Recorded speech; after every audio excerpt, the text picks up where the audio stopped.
हमारे साथ मौजूद हैं डॉक्टर इकरामुल हक, माहिर माशियात हैं।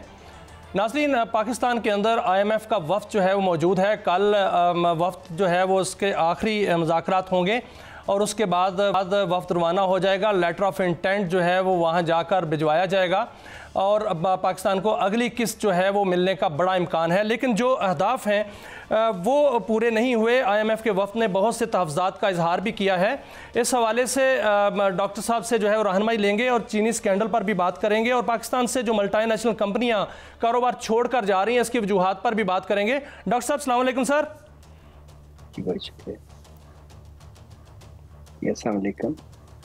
डॉक्टर साहब, जो IMF वफ़द है वो पाकिस्तान में है, कल उनके आखिरी मुज़ाकरात हैं, पाकिस्तान में मुज़ाकरात मुकम्मल हो जाएंगे। IMF ने बहुत से तहफ़्ज़ात का इजहार किया है और इसमें यह भी सबसे बड़ी बात जो सामने आई वो ये आई कि जो GDP ग्रोथ का हदफ था वो 4.2 मुकर्रर किया गया था। अब उसको कहा गया है कि 3.5 होगा क्योंकि सैलाब से बहुत सारा नुकसान हो चुका है। क्या आप समझते हैं कि ये 3.5% का जो ग्रोथ रेट का हदफ है ये हकीकी है, या जो इस बात पर जो तहफ़्ज़ात का इजहार किया जा रहा है कि बहुत से जो फैक्ट्स एंड फिगर्स हैं वो हकीकी नहीं है, इस पर क्या कहेंगे सर? देखिए, पिछली दफ़ा भी जब उन्होंने 3% से ऊपर का नंबर दिया तो सब ने इसके ऊपर जो था रिजर्वेशन शो की। तो ये तो हमेशा हो रहा है पाकिस्तान में कि नंबर्स के ऊपर हमेशा कोई ना कोई इख्तलाफ हो जाता है। अब तो बहुत बड़ी डिस्क्रिपेंसीज का भी जिक्र उन्होंने कर दिया है कि आपके नंबर्स नहीं मिलते और ये देखिए $12 बिलियन तक के फ़र्क का जो हमारे ट्रेड की फिगर्स हैं, FBR की फिगर कुछ कह रही है, स्टेट बैंक की फिगर कुछ कह रही है।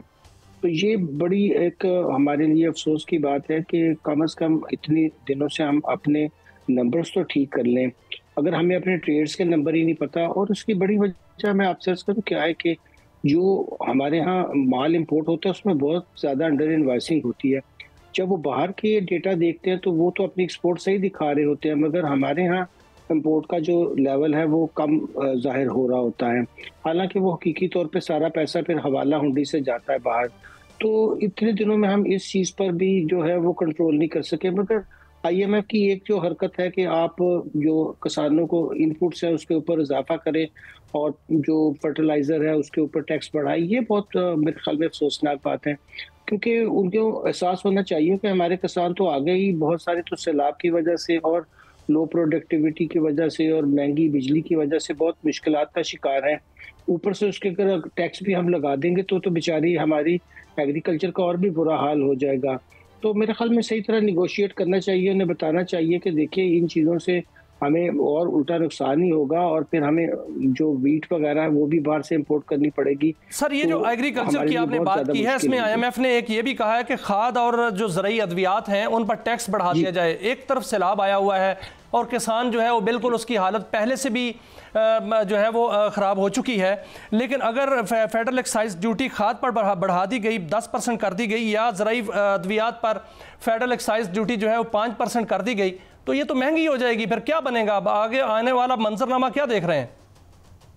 देखिए, उससे ये होगा कि किसान बेचारे आगे बहुत मुश्किलात का शिकार हैं और ये टैक्सेस बढ़ाने से तो ये होगा कि वो खरीद भी नहीं पाएंगे बेचारे।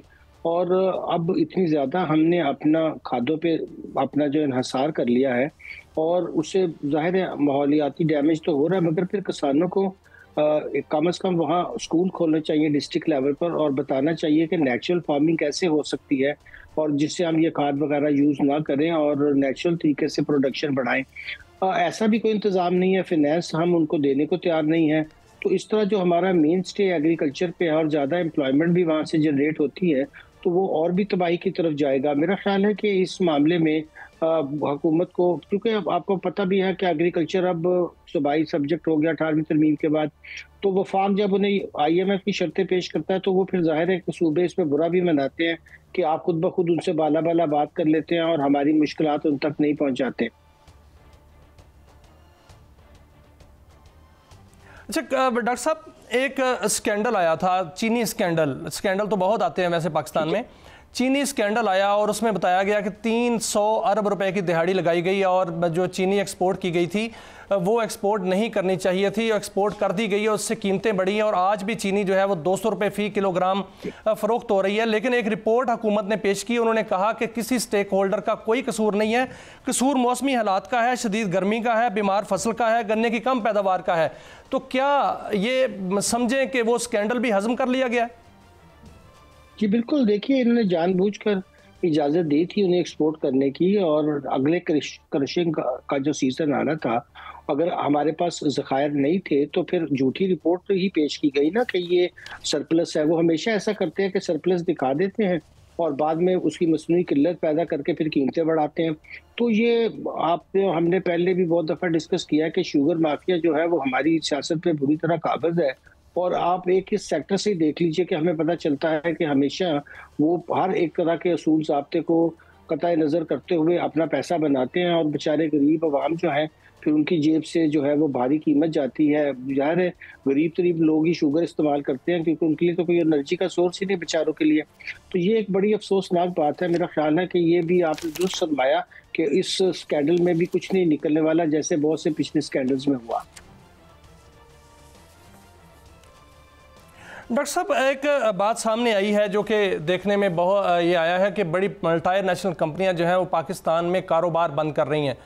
इसमें इससे पहले भी जिस तरह शेल ने कारोबार बंद कर दिया, टेलीनॉर जो है वो जम हो गई, प्रॉक्टर एंड गैम्बल्स एक कंपनी थी वो भी अपना कारोबार बंद कर गई। वजह क्या है सर, क्यों जा रही हैं पाकिस्तान की कंपनियां? यहाँ तो अभी जो है वो SIFC के प्लेटफॉर्म पर बहुत सी सरमायाकारी के वादे हो चुके हैं, तो ये कंपनियां क्यों जा रही हैं, वजूहात क्या हैं? ये सबसे बड़ी वजह इसकी जो है वो तो हमारा बहुत ज़्यादा हाई टैक्स है। आप पूरी दुनिया के अंदर कॉर्पोरेट के अंदर जो मैक्सिमम रेट है वो 20 से 25 के दरमियान है। ज़्यादातर लोग तो अब 20 पे जा रहे हैं। अब हम उनसे चाहते हैं कि 50% टैक्स लें। अब 50% टैक्स ये बाहर की कंपनीज जो है वो आपको पता है कि अपने अकाउंट्स में हेरा फेरी नहीं करती। लोकल कंपनीज तो चले टैक्स भी बचा लेती हैं, बिजली भी चोरी कर लेती है, गैस भी चोरी कर लेती है। फिर हमारी हुकूमत चाहती है कि इनफॉर्मल सेक्टर बढ़ता रहे और जो अच्छी कंपनीज हैं वो ना काम कर सके। सिर्फ यही नहीं कि 3-4 मल्टीनेशनल्स ने जाने का फैसला किया, कुल हमारी अपनी जो बहुत बड़ी कंपनी थी टेक्सटाइल की, 2 बड़ी कंपनियां जो यहाँ से एक्सपोर्ट कर रही थी उन्होंने भी खैराबाद कह दिया। तो इसमें एनर्जी कॉस्ट का भी बड़ा हाथ है कि इतनी महंगी बिजली लेकर और इतनी हाई जो है टैक्सेस पे करके फिर उनके लिए ये तो प्रॉफिटेबल ही रहेगा। और आपको ये भी पता है और हम सबको कि अगर 11% इस वक्त डिस्काउंट रेट है तो उनको लोन भी 15% से करीब मिलता होगा। तो ये सारी चीज़ें जब इकट्ठी हो जाती हैं तो कोई भी जो अदारा जो नेक नीयती से अपने अकाउंट्स रखता है वो वायबल नहीं रहता। तो एक तरह से जो टैक्स है वो फॉर्मल सेक्टर के ऊपर बढ़ता जा रहा है और इनफॉर्मल सेक्टर से कम होता जा रहा है। तो इनफॉर्मल सेक्टर बढ़ता जा रहा है क्योंकि वो तो टैक्स पे नहीं कर रहा और फॉर्मल सेक्टर बेचारा बंद करके और यहाँ से भागने के चक्कर में है। तो ये बात बड़े अफसोस की है कि सर ये एक सूरत है, दूसरी सूरत ये है कि पाकिस्तान, ये एक सूरत है डॉक्टर साहब, ये एक सूरत है। दूसरी सूरत यह है कि पाकिस्तान के अंदर सरमायाकारी आ रही है। सऊदी अरब के साथ जो है वो हमारे ताल्लुकात बेहतरीन हो रहे हैं, मुआहिदा हो चुका है, हमारी 18 रुकनी जो है कमेटी बन चुकी है जो कि दोनों ममालिक के दरमियान इक़्तिसादी मुज़ाकरात करेगी। तो आप क्या समझते हैं कि पाकिस्तान के अंदर सऊदी सरमायाकारी आ रही है और कितनी मिकदार में आ सकती है?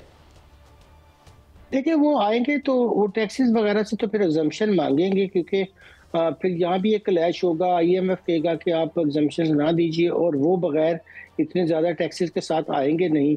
तो मेरा ख्याल है कि गवर्नमेंट ने इसके बारे में सोच रखा होगा और अगर भी एक स्पेशल टेक्नोलॉजी जोन के तहत जो 10 साल की एग्जम्पशन हासिल हैं वो सऊदीज लेंगे हमसे और फिर वो ज़रूर सरमायाकारी करेंगे। दूसरा उनका अक्सर ये होता है कि वो आपको पता है कि कंस्ट्रक्शन के बड़े बड़े प्रोजेक्ट्स करने में बहुत माहिर हैं, तो वो चाहेंगे कि वो यहाँ इस तरह की सरमायाकारी करें जिससे उनको फौरी मुनाफा मिले। मगर अगर हम ये समझ रहे हैं कि वो उनके आने से हमारा जो बोझ कम होगा, ऐसा नहीं होगा क्योंकि देखिए वो प्रॉफिट जब यहाँ से लेके जाएंगे तो फिर हमारे डॉलर्स के ऊपर बहुत सख्त प्रेशर आएगा।